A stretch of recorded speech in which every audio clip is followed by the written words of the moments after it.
ወሃቢዮች እኛ ሙስሊሞችን ለምን እንደሚገሉን ይታወቃል። ነገር ግን ክርስቲያኖችን ግን ለምንድን ነው የሚገሏቸው? ሁሌ መልስ የማላገኝለት ጥያቄ። እናንተማ ምን ታረጉ? ጥቁርም ልበሱ አልናችሁ ለበሳችሁ፣ ቤተክርስቲያኗንም ጠብቁ አልናችሁ ጠበቃችሁ፣ እንዲህም አድርጉ አልናችሁ። ይኸውላችሁ ጳጳሳቱ ወደ አርሲ አሰኮ ሄደው ነበር እና እዛ በመሳሪያ ተመለሱ። አሰኮ ሳይደርሱ ከመድኃኔዓለም ቤተክርስቲያን እርዳታ አድርገው ተመለሱ። ይህን ነገር ዩቲዩብ ላይ እዚህ ውስጥ ታይዋለህ። ሄኖክ የሚባለውን ከአዳነች አቤቤ ጋር ተደዋውሎ አደባባዩን አህላፍ ዝማሬ ብሎ ሲያጥለቀልቀው ታያለህ። በጥንቃቄ እንየው። ሰላም ኦርቶዶክሳውያን ባለማህተቦች እንደምን ቆያችሁ? እንደምን አረፈዳችሁ? ነው ዛሬም በወቅታዊና በአዲስ በሆነ መረጃ ድጋሚ ተመልሼ መጥቻለሁ። በዛሬው ቪዲዮአችን በዛሬው የመነጋገሪያ አጀንዳችን የሚሆነው እንግዲህ ኦርቶዶክሳውያን ባለማህተቦች ሃይማኖታችሁን በ3 ቀን ካልቀየራችሁ ከባድ አደጋ ይደርስባችኋል ተብሎ እየተዛተባቸው ይገኛል። እንዲሁም ደግሞ ብፁዕ አባታችን አቡነ ሕዝቅኤል የተናገሩት ነገር አለ። እሱን አብረን የምንመለከት ይሆናል። አባቶቻችን እንግዲህ በምስራቅ አርሲ ሀገረ ስብከት ላይ ሄደው ልጆቻቸው የሞቱት በሃይማኖታቸው ምክንያት አይደለም ሲባሉ እሺ ብለው መጥተዋል። እስከ ቪዲዮ መጨረሻ አብራችሁን ቆዩ። ቪዲዮን ከመጀመራችሁ በፊት ላይክ፣ ሼር፣ ሰብስክራይብ ማድረጋችሁ እንዳዘነጉ። ወደ ቪዲዮ። ይኸውላችሁ ጳጳሳቱ ወደ አርሲ አሰኮ ሄደው ነበር እና እዛ በመሳሪያ ተመለሱ። አሰኮ ሳይደርሱ ከመድኃኔዓለም ቤተክርስቲያን እርዳታ አድርገው ተመለሱ። ይህን ነገር ዩቲዩብ ላይ ሰፋ አድርጌ ሰርቼበት ነበር። ታዲያ አሁን ላይ የኦቲሲ መገናኛ ብዙሃን አንድ መግለጫ አውጥቷል።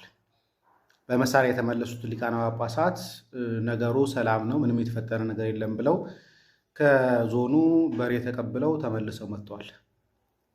አስቡት፣ እየተገደሉ ያሉት ሰዎችን በሃይማኖታቸው ምክንያት አይደለም እየተገደሉ ያሉት ብሏል።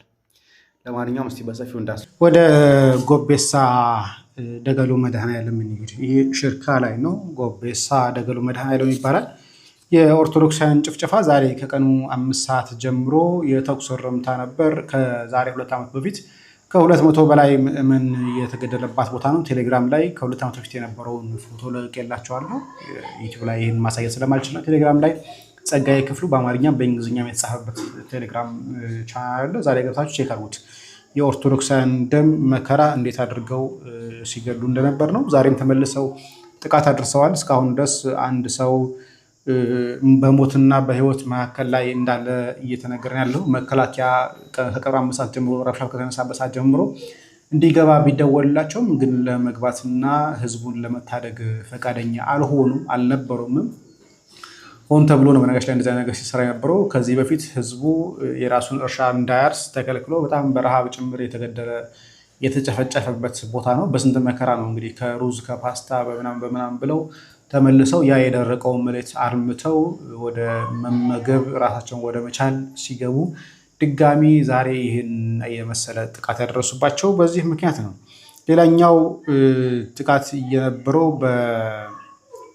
ትላንትና ምሽት ላይ ነው፣ ሮብ ማታ ላይ ማለት ነው። በሆንቆሎ ዋቤ ወረዳ መጭቱ የምትባል አነስተኛ ከተማ መጥተው ውጊያ ከፍተውባቸው ነበር። እዛ አካባቢ ያሉ ከዚህ በፊት እንግዲህ በዚሁ ሚዲያ ላይ ስንዘግበው ነበረ።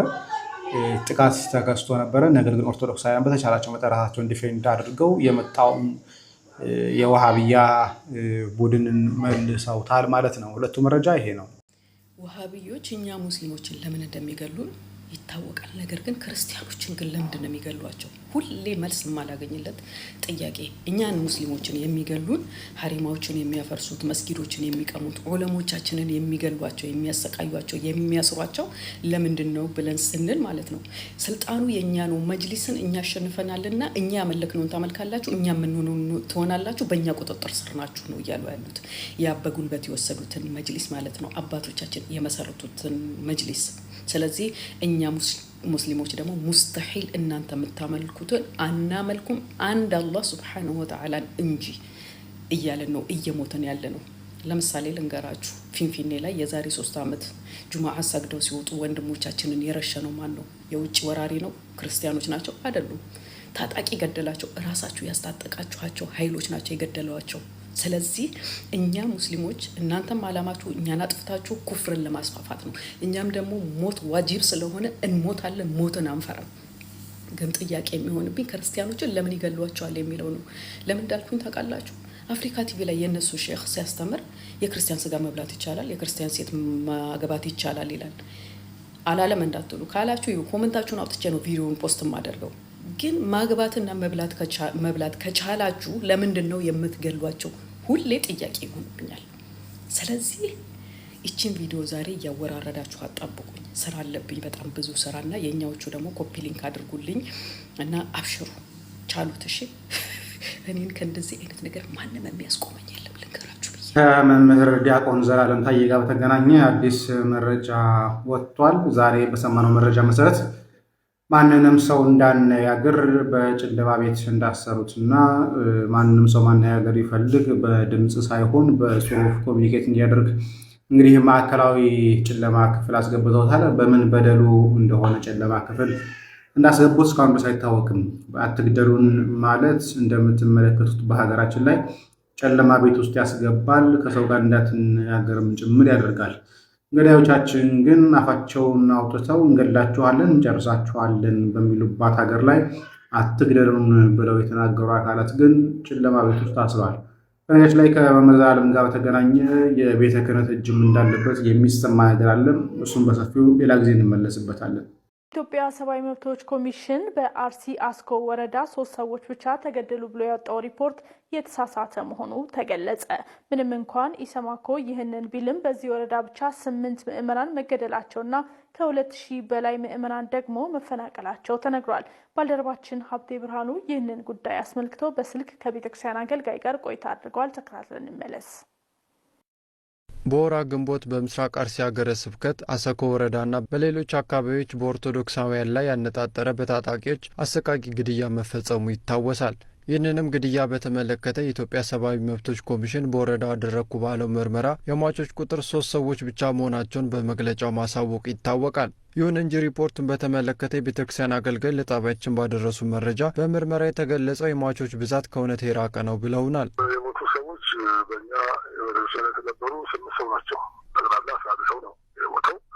በእኛ በኦርቶዶክስ ግን 8 ሰው አርፈዋል። ሱቴ ማርያም የተቀበሩ፣ ካርላ የተቀበሩ፣ እርቻ የተቀበሩ፣ አሰኮ ማርያም የተቀበሩ ይህንን አጣርተን ቤተሰቦቻቸው ጋር ደርሰን ነው ይህን ስራ የሰራ ነው እና ስለዚህ የሞቱት እነዚህ ናቸው። እውነትና እውነት ያኛው የደፈጠ መግለጫ ስህተት ነው። ከግድያው ባሻገር ከ2000 በላይ ምዕመናን መፈናቀል፣ 177 የመኖሪያ ቤቶች ቃጠሎና የንብረት ዘረፋ መከናወኑን አገልጋዩ ጨምረው ገልጸዋል። 2133 ሰው ያው ተፈናቅለዋል። 177 ሰው ደግሞ ቤቱ ሱቁ ተቃጥሎበት ያው እንደዛ ተወድቷል። 61 ኮንፈንት 29 ፍየል በጎች የተዘረፈባቸው ይባላል። በመጨረሻም መንግስት ከሚመለከታቸው የቤተክርስቲያን አካላት ጋር በመስራት የዜጎችን ሞት ማስቆም እንዳለበት አሳስበዋል። አሁን እሱ ከተማ ላለ ከተማ ይሄ ራሱ በስጋት ላይ ነው። ዙሪያውን እነሱ ናቸው ይችላል። ሁላው ሰው ምን አይደለ እርሻ ማለት አይችልም። እርሻ ማለት አይቻልም። ዙሪያው በስጋት ነው። ስጋት ላይ ያለው። በተጨማሪም በአሁኑ ሰዓት በአካባቢ ባለው ሁኔታ ምዕመናን በከፍተኛ ስጋት ውስጥ ናቸው ሲሉ አንስተዋል። የስጋት ቦታዎች ይታወቃሉ። መንግስት ያውቃቸዋል። ለእነኛ ቦታ ቅድሚያ እየተሰጠ ሰው ሳይፈናቀል፣ ሰው ሳይሞት፣ ሰው ከተወለደበት ካደገበት ሀገር ሳይሰደድ ቅድሚያ ስላልሰራ ይገባል የሚል ሀሳብ ነው ያለኝ። በኦርቶዶክሳውያን ላይ በሚደርሰው ተደጋጋሚ ግድያና ጥቃት እጅጉን እያሳሰበን መጥቷል ሲሉ ምዕመናን ተናገሩ። ባልደረባችን ተመስገን ፈቃዱ በአዲስ አበባ ከተማ ተዘዋውሮ ያነጋገራቸው ምዕመናን በተደጋጋሚ ጊዜ በኦርቶዶክሳውያን ላይ የሚደርሰው አሰቃቂ ጥቃት በአፋጣኝ ሊቆም ይገባል ሲሉ አስተያየታቸውን ሰጥተውናል። በተከታይነት እናቀርባለን። አባቶቻችን ሊቃነ ጳጳሳት ወደ አርሲ አሰኮ አቅንተው ነበር። ነገር ግን እንዳሰቡት አልሆነላቸውም። በመሳሪያ ተፈራርተው ተመልሰዋል። ከ8 ከ9 በላይ ሊቃነ ጳጳሳት ሄደው ነበረ። በተለይ አቡነ ጎርጎርዮስ እና አቡነ ሳዊሮስ እና አቡነ ኤልሳ፣ አቡነ ገብርኤል፣ አቡነ ማርቆስ እና ሌሎችም ሊቃነ ጳጳሳት አሉ። በቪዲዮ ላይ እንመለከታቸዋለን። ምን ገጠማቸው? እንግዲህ ጠዋት ላይ ነበር ተነስተው የሄዱት ከአዳማ ጠዋት አንድ ፓትሮል አጀቧቸው ሄደ። ካጀባቸው በኋላ ድጋሚ ቀጣይ ላይ አንድ መርቲ አካባቢ ሲደርሱ ደግሞ ከመርቲ ወረዳ አንድ ተጨመረላቸው። ስለዚህ በሁለት መኪና ፓትሮል ታጅበው ሄዱ ማለት ነው።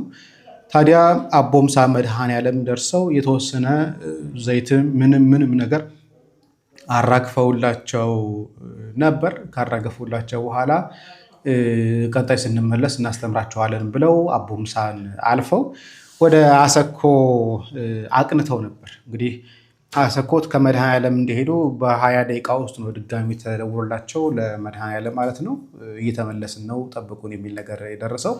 ስለዚህ ምን ገጠማቸው የሚለውን ነገር ከቪዲዮቹ በኋላ እኔ ሀሳብ ጨምርላቸዋለሁ። እስቲ በቦታው ላይ የተገኙ ሊቃነ ጳጳሳትን እንመልከታቸው። እንግዲህ እነኚህ አባቶቻችን ናቸው በቦታው ላይ የተገኙት የነበረው። መረጃ እየተቀበልኩኝ ስለሆነ በጣም ብዙ መረጃዎች እየመጡልኝ ያሉት በዚህ ጉዳይ ላይ እና ሊቃነ ጳጳሳት የተገኙት እነኚህ ናቸው እንዳልኳቸው ቅድም። እናንተማ ምን ታረጉ?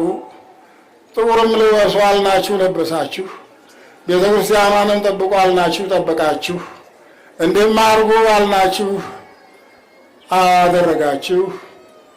ነገር ግን እንደ ቤት ክዳን እየተመዘዘ አለቀና ትርፍ የለውም እንጂ ንግድን በዛና አገራችን ያለችበትን ሁኔታ የኢትዮጵያ ኦርቶዶክስ ተዋሕዶ ቤተ ክርስቲያን ሰፊ ሕዝብ ይከተላታል። ይሄ ሰፊ ሕዝብ አዎ መቀነስ አለበት፣ የምትዋጋኝ እሷ ናት የሚል መፈክርም ተጥንት ጀምሮ ስለነበረ እንግዲህ ያ ሁሉ ንግሩ እየደረሰ እዚህ ላይ ደርሰ እኛ ራሳችንን እንጠብቃለን። የሚሰራ ተሆነ መንግስት ስራውን ይስራ፣ የማይሰራ ተሆነ ስልጣኑን ለሰፊው ሕዝብ ያስረክብ። ምንድን ነው በሃይማኖት ላይ መቀለድ? ምን እስከምንሆን ነው? እና አሁን የኢትዮጵያ ኦርቶዶክስ ተዋሕዶ ቤተክርስቲያን ህዝቧን ይዛ በእውነት ይሄ የሃይማኖቱን ጉዳይ እዚህ ውስጥ ታየዋለህ። ሄኖክ የሚባለውን ከአዳነች አቤቤ ጋር ተደዋውሎ አደባባዩን አህላፍ ዝማሬ ብሎ ሲያጥለቀልቀው ታያለህ። በጥንቃቄ እንየው ስንል የነበረው ለዚህ ነው። የታለ አርሲ ሲገደሉ የታለ ለምን ብሎ ጠይቋል። አይታችሁታል። አሁን የሉም። እነማን ናቸው ለፍዳው ለመከራው ጊዜ የመጡት? እነዚህ በጣም ጥቂቶቹ ናቸው።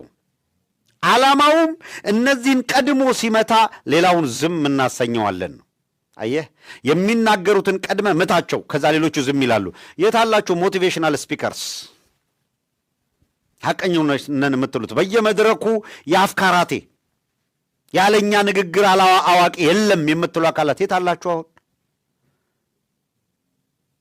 ቀኑን ሙሉ ስላንተ እንገደላለን እያልክ የምታስተምረው ሰባኪ የት ተደበቅክ? አሁን እስር ፈርተህ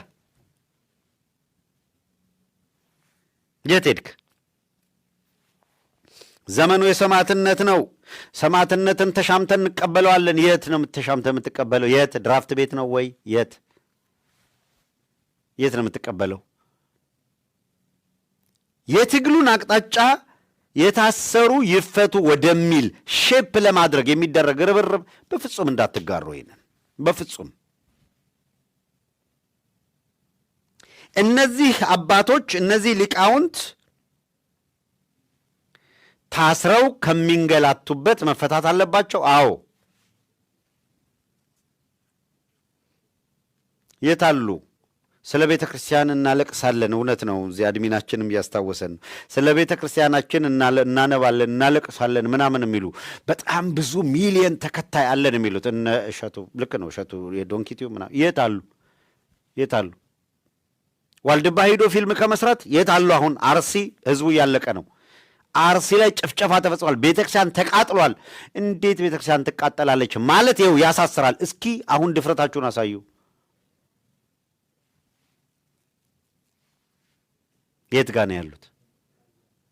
በየቦታው በየደብሩ ያሉትን ጠይቁ። በየደብራችሁ ያሉ አስተዳዳሪዎችን የተደበቁትን ጠይቋቸው። አሁን የት ናችሁ ብላችሁ ጠይቋቸው።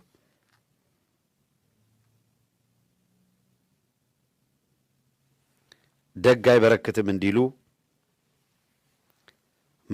መምህራኖቻችን እነ መምህር ዘላለም ያለ እረፍት ሲጮሁበት የነበረው እናስታውሳለን። ጌታዬ ባለቤቱን ካልናቁ አጥሩን አይነቀንቁ እንዲባል እኔ እስከማቀው እነ ቀሲስ መዝገቡ እኮ ተለምነው አሜሪካ አገር ውስጥ ተለምነው በአሜሪካ ዩኒቨርሲቲ ውስጥ በከፍተኛ ኃላፊነት ላይ ጀስት ሌክቸረር ብቻ አይደለም በኃላፊነት ላይ የነበሩ አባት ዶክተር ቀሲስ መዝገቡ በቅድስት ሥላሴ ዩኒቨርሲቲ ኮሌጅ ከነ ዶክተር ቀሲስ አምሳሉ ተፈራ እነ ዶክተር ቀሲስ አንዱ ዓለም የት ናችሁ? አትሊስት አሜሪካን ሀገር ናችሁ። ቀሲስ ዶክተር አንዱ ዓለም ቴክሳስ ደብረ ምሕረት ነው ቅዱስ ሚካኤል በጣም ግዙፍ ካቴድራል ነው የሚመሩት። የት ናቸው? ለመቼ ልትሆኗት ነው ለቤተ ክርስቲያን? እነ ዶክተር ቀሲስ አንዱ ዓለም እነ ቀሲስ መዝገቡ እኮ መከራ እየተቀበሉ ነው። የት ናችሁ? እነ ዶክተር ቀሲስ መብራቱ ኪሮስ የት ናችሁ? የምትከበሩ የምትወደዱ ቤተክርስቲያን አስተምሮ በሚገባ የምትታወቁ አባቶች ከናንተ ጋር የናንተ ባቸው ሆኑት በአርሲማ ህዝብ እያለቀ ዝም አልልም ብለው የተናገሩ ስርዓቱ አንቆ እስር ቤት ጥሏቸዋል።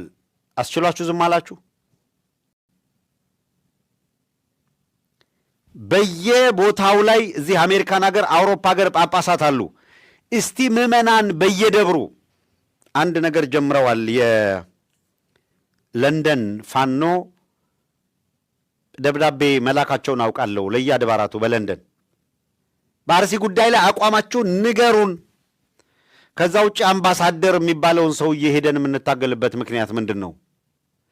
አምባሳደሩ የአብይ አምባሳደር የሆነ ምናምን አጥሮ የሆነ ነገር ውስጥ ተቀምጦ የሚሰራ ከሆነ እናንተ የስርዓቱ ወኪል ሆናችሁ በእግዚአብሔር ቤት ውስጥ ለክርስቲያኑን መሞት ምክንያት ከሆናችሁና ምእመኑን እያደነዘዝን እንቀጥላለን ካላችሁ እናንተንም እንታገላችሁ ብለው ጥያቄ አቅርበውላችኋል። ትረስት ሚ የጊዜ ጉዳይ ነው። ምእመናን እየነቁ ነው።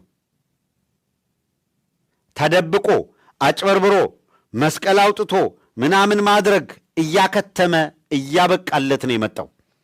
በሐቅ ለቤተ ክርስቲያን የሚያገለግሉት ይጸናሉ፣ የማይሆኑት ይጠረጋሉ፣ ይወጣሉ። ምርጫ የላቸውም። ወይ ያገዛዙ አገልጋይ ሆነው ይቀጥላሉ፣ ወይ ቤተ ክርስቲያንና ምእመናኗን ያገለግላሉ። አለቀ። ለሁለት ጌታ ተገዝቶ መኖር የማይቻልበት ሁኔታ ተደርሷል። ለምን ይሄንን አልን?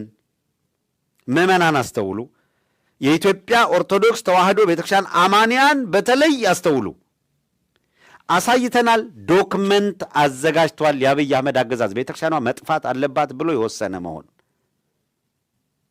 ለማጥፋት ቆርጠው ተነስተው ባለፉት 6 ዓመታት መዋቅራዊ በሆነ መንገድ ቤተክርስቲያኗን ሲያጠቋት ቆይተዋል። ሽመልስ አብዲሳ አሁን ያወጣውን አዲስ መመሪያ ሰምታችኋል? መመሪያ አውጥተናል አላየ? ምዕመኑ በቃ አሁን ገብቶት እየጠፋ መሆኑ እነዚህ ሰዎች መዋቅራዊ በሆነ መንገድ አቅደው ቤተክርስቲያኗን ለማጥፋት እየሰሩ መሆኑ ይሄ ግባቸው፣ ዓላማቸው፣ ታርጌታቸው ይሄ መሆኑ ሲታወቅ ኦሮሚያ ውስጥ ባሉ የእምነት ተቋማትና አንዳንድ በወል በጋራ የሚያዙ ቦታዎችን ካርታ እንሰጣለን፣ ለዚህ ደግሞ አዋጅ አጽድቀናል አሉ። ጌታዬ አሁን ይኸውልህ ከምትገምተው በላይ አደጋው ፈጦ እየመጣለ ነው። አንድ የምታውቃቸው 2-3 ነገ በፈለገው መንገድ ሊቀይር የሚችለው ካርታ ተሰጠ፣ እዚህ ቦታ እንደዚህ ተደረገ የሚል ዜና ይነግርኋል። ግን ትረስትሚ ቤተ ክርስቲያኗ 200 የጥምቀት መውጫ ቦታ ካላት የመጀመሪያው ዜና የሚሆነው 30 ወይም 40 የጥምቀት ቦታዎች የማረጋገጫ ይዞታ ተሰጣቸው ተብሎ ምዕመናን እንኳን ደስ አላችሁ የሚል ቄስና ጳጳስ ያንን ሰርተፍኬት ይዞ አደባባይ ይወጣልሃል። ከ200 ይዞታዋ 160ዋ ተነጥቋል የሚል ዜና አይደለም የሚነግሩ። 40 ካርታ ተሰጠ ይለዋል። ካርታ የሌለው 200 ይዞታ ለዓመታት ይዘህ እኮ ቆይታል። 160ውን ነጥቀው 40 ሰርቲፊኬት ተሰጠ የሚል ዜና ነው የሚያስነግሩት። መዋቅራዊ በሆነ መንገድ ቤተክርስቲያኗን እየነቀሏት ነው። መስቀል አደባባይ እናድሰዋለን ሲሉ ጥያቄ ተነሳ። ማደሱ ችግር የለውም። መስቀል አደባባይ ግን የይዞታው ባለቤት ማን ነው ተብሎ ተጠየቀ። የይዞታው ባለቤት ማን ነው? ካርታ አለው። ለቤተ ክርስቲያኗ ስጦታ የሰጡት ማን እንደሆኑ ይታወቃል። ታሪክ አለው። የቤተ ክርስቲያኗ ይዞታ ነው። ደርግ ቀምቶ አብዮት አደባባይ አለው። ኢህአዴግ ሲመጣ ከአብዮት አደባባይነት ወደ መስቀል አደባባይነት ቀይሮ የቤተ ክርስቲያኗ ይዞታ መሆኑ እንዲቀጥል የዕለት ተዕለት አገልግሎት ይሰጣል። ሌላ አገልግሎት ግን የቤተ ክርስቲያኗ ይዞታ ነው ተባለ። አብይ አህመድ እንደመጣ ምንድን ያደረገው? መስቀል አደባባይን አድሰዋለሁ ማለቱ ሁለተኛ ነው፣ ሰከንደሪ ነው። ባይዘው ሙጂብ አሚኖና አህመድ ድንጀበልን ይዞ ኢድ አደባባይ የሚል ጽሑፍ ይዘው እንዲወጡ አደረገና መስቀል አደባባይ ኢድ አደባባይ ነው አሉ። ማን ነው እንዲህ ልብ የሰጣችሁ? ምን ነው ልባችሁ አበጠ አፈላችሁ ብለን ጠየቅናችሁ። ይህቺ ቤተክርስቲያን ዝምታዋ ከሀገሪቷ ከግማሽ በላይ ያለው ኦርቶዶክሳዊ ዝም ብሎ እንደ በሬ አንገቱ እየተቀረደደ የሚቀጥል ይመስላችኋል ወይ?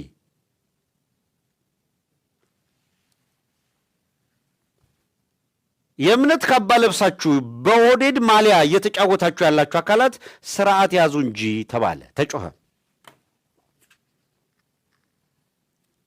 የኢድ አደባባይ በአገሪቷ ውስጥ ያስፈልግ እንደው ሙስሊሙ ማህበረሰብ የጠየቀ እንደው አገሪቷ ብዙ አደባባዮች አሏት።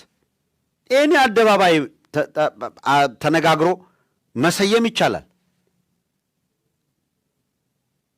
መስቀል አደባባይን ኢድ አደባባይ ካላረግ ነው ያሉት እነ ሙጂብ አሚኖ ግን ስልጤ ዞን ላይ ቪዲዮውን አሳይተናቸዋል። በኋላ አብያተ ክርስቲያናት ማቃጠል አይደለም ወደ መስጊድ እንቀይራቸው የሚል አብዮት በነ ሽመልስ አብዲሳ በነ አብይ አህመድ በተጠና መንገድ በተሰጠ ትዕዛዝ ነበረ የቀጠሉት። ለምን አትለኝም? ቤተ ክርስቲያኗ ለዲሞክራሲ ጠንቅናት፣ ቤተ ክርስቲያኗ ለእድገት ለልማት ጠንቅናት፣ አታስፈልገንም ብለው ስለሆነ ተደብቀው ነው እንዴ? አይደለም። አንድ በሰነድ ጽፈው መጽሐፍ ነው፣ እሱን አሳየን። ተደብቀው ነው እንጂ አይደለም። አብይ አህመድ ራሱ መጣና የኢትዮጵያ ኦርቶዶክስ ተዋሕዶ ቤተክርስቲያን በመጀመሪያው ክፍለ ዘመን ክርስትናን ተቀብላለች። ኢትዮጵያን ከድህነት ለማውጣት ከፍተኛ ኃላፊነት ልትወስድ ሲገባ አላደረገችም፣ እንደውም ድህነትን ያመጣችው አለ በገዛ አንደበቱ በአደባባይ። ይኸውልህ እንዲህ የሚንቅ መጣ። ይሄ ቂጡን የጣለ ይቅርታ ለቃሉ ተራ ዱርዬ በጣም ያሳዝናል። ግፉ ከልክ ስለበዛ እኛ ለምንናገረው ቃል እንጠነቀቃለን፣ እነሱ አንገታችንን እየቀሉ ሜዳ ላይ ይጥሉናል። እነሱ የመረሩትን ግማሽ መምረር አልቻለም፣ አቃተን። እንግዲህ በዚህ ልክ ደረጃ ኦርቶዶክሳውያን ክርስቲያን ባለማተቦች ሃይማኖታችሁን በሶስት ቀን ካልቀየራችሁ ትልቅ አደጋ ይደርስባችኋል ሲባሉ እንዴት ያስችላችኋል? ይሄ ነገርንስ ለአካባቢው ባለማተቦች ምን አይነት ተጽዕኖ እንደሚፈጥርባቸው ማወቅ የሚከብድ አይመስለኝም። ተወልደው ባደጉበት ቀዬ ቦታ ላይ አንተ በሃይማኖት ምክንያት በሶስት ቀን ካልቀየርክ እንዴት 30-40 ዓመት ሃይማኖቱን የተከተለ ሰው በሶስት ቀን ሃይማኖቱን ሊቀይር ይችላል? ለዛውም በማስፈራራት በዛቻ በጂሃድ በሚባል ነገር እንዴት ይችላል? በየቦታው ኦርቶዶክሳውያን ክርስቲያን ባለማተቦች በሃይማኖታቸው ምክንያት እየተጨቆኑ የሚሰቃዩበት ሰዓት ብፁዕ አባታችን እንደተናገሩት ጥቁር አለበሱን፣ ቤተክርስቲያንን ጠብቁ አሉን፣ ጠበቅን። ጥቁር ሲያለብሱን ለበስን። እነሱ ግን እኛን መጠበቅ እየተሳናቸው ነው። ለእኛ ዘብ መቆም ግን እየተሳናቸው ነው። ይህ እንዴት አንድ ጳጳስ ለጥቅሙና ለቦታው ብሎ ያን ሁሉ ህዝብ ከጨፈጨፈ በኋላ የኦሮሞ ህዝብ ተወርቷል ብሎ ያን ሁሉ ህዝብ ካስጨፈጨፈ በኋላ ስልጣን ላይም ደግሞ ከወጣ በኋላ እንዴት ተጨቆነ ብሎ ያን ሁሉ ህዝብ ለጨፈጨፈለት የኦሮሞ ህዝብ ዘብ አይቆም? ስለ አርሲ እንዴት ዘብ አይቆም? ስለ ሐረርስ እንዴት አይቆም?